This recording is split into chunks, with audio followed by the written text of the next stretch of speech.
This is AP Chemistry Kinetics Part 1, and these are the topics we're going over today.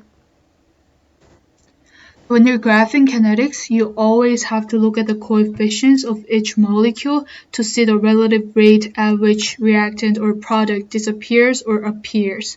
So if you look at the first example, you see that NO has a coefficient of 2 when O2 only has a coefficient of 1. So this means that NO has to appear at a rate twice as fast as O2 is appearing.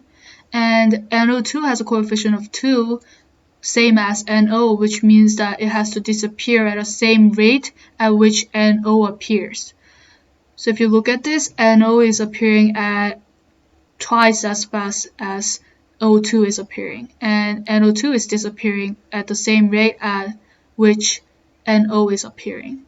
And for the example 2, all the molecules have the coefficients of 1, and this means that PCl3 and Cl2 have to disappear at the same rate, and at that same rate PCl5 has to be produced. And this is the practice. F2 has a coefficient of 1, ClO2 has a coefficient of 2, and FClO2 has a coefficient of 2 as well. FClO2 is the only product which is getting produced, so has to increase over time. So this curve would have to be FClO2. And these two curves have to be either F2 or ClO2, but ClO2 are disappearing at the rate twice as fast as F2. So ClO2 has to decrease at a faster rate than F2. This means that this curve represents ClO2 and this would be F2. Next thing we're going over is differential rate law, and it defines the instantaneous rate at overall reaction proceeds based on the concentration. So it's basically comparing the concentration and the rate. For this reaction, you can write the differential rate law as rate equals K times concentration of A to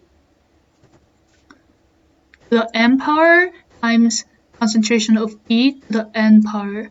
And in this case, rate represents the rate of disappearance of reactants. And K represents the rate constant, and if the K is large, it means that the reaction is fast, and the small k represents the slow reaction. And M is the reaction order with respect to A, and N is reaction order with respect to B. Next, reaction order. It is the number that relates the concentration of reactants with the rate.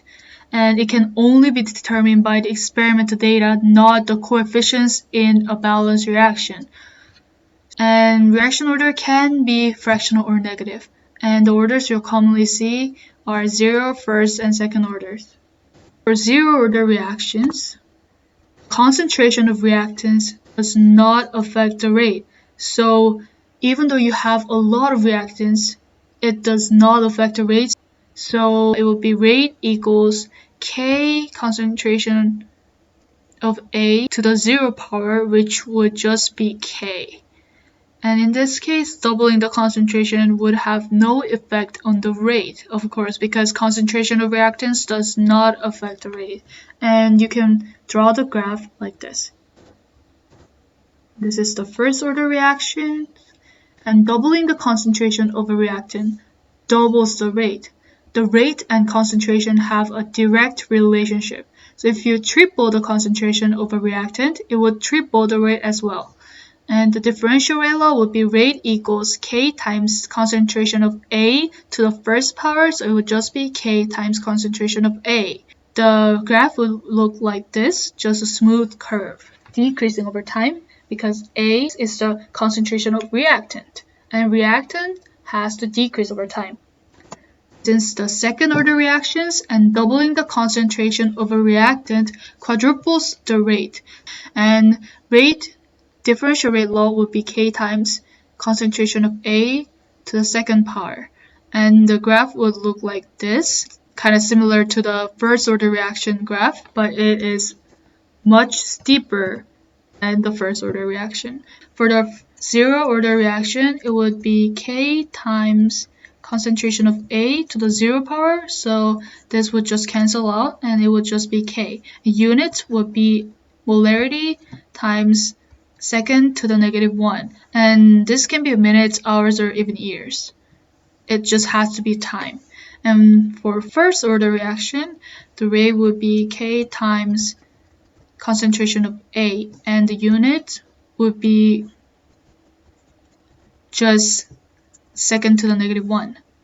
And for second order reaction, it would be K times A to the second power, and units for K would be molarity to the -1 and S to the -1. So you can see that the exponent of molarity is decreasing by 1.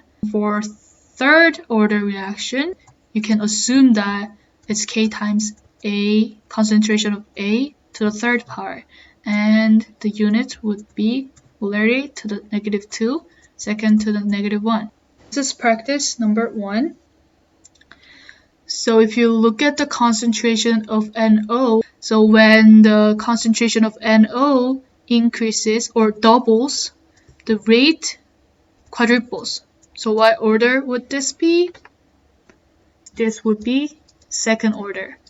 And then you have to look at the reaction order for H2, and you can see that from trial 2 to 3, the concentration of NO remains constant, so you can compare the concentration of H2 with the rate.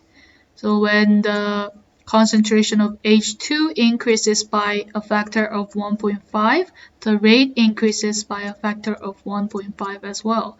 So this means a direct relationship, which is the second order. So rate law would be rate equals K times NO to the second power, because this is second order respect to NO, and times H2 to the first power, or nothing. And then you have to calculate the K rate constant, and you can simply do this just by plugging in this data into the rate law you just got and solving for K. And I'm choosing experiment 1 to plug the data in. So the rate is 0.0900, and you keep K, and NO, the concentration of NO is 0.20, and you have this exponent of 2 because it's second order, and the concentration of H2, 0.30, and you solve for K, and K equals 7.5, and you cannot forget the unit of rate constant. Overall order would be 2 plus 1, 3, so you have to look at the unit for third order reaction, which was molarity to the -2, second to the -1. Molarity to -2 and second to -1. So this would be your rate constant. And we have another practice. I'll give you a few seconds to try. Okay, like last example, you always have to look at when the other reactants are staying constant, and you have to look at that only reactant changing and affecting the rate. So for A, from trial 2 to 3, B and C stay constant. So you can compare the concentration of A only with the rate. So as the concentration of A triples, the rate triples. So this means that it's first order respect to A. And for B, if you look for when A and C stay constant, it's trial 2 to 1. They stay constant, A and C. And if the concentration of B doubles, the rate quadruples. This means it's second order respect to B. And for the last, for C, from trial 2 to 4, A and B stay constant. And when the concentration of C doubles, the rate doubles as well. Direct relationship, the first order. So rate law would be rate equals A times B to the second power and C. You have to calculate K, and rate is 2.0 e to the 2 equals concentration of A 0.10 times concentration of B 0.20 squared and concentration of C 0.10. Oh, forgot the K. Sorry. You cannot forget the K. And you solve for K, and K equals 5.0 e positive 5. And overall reaction order would be the sum of all the reaction order.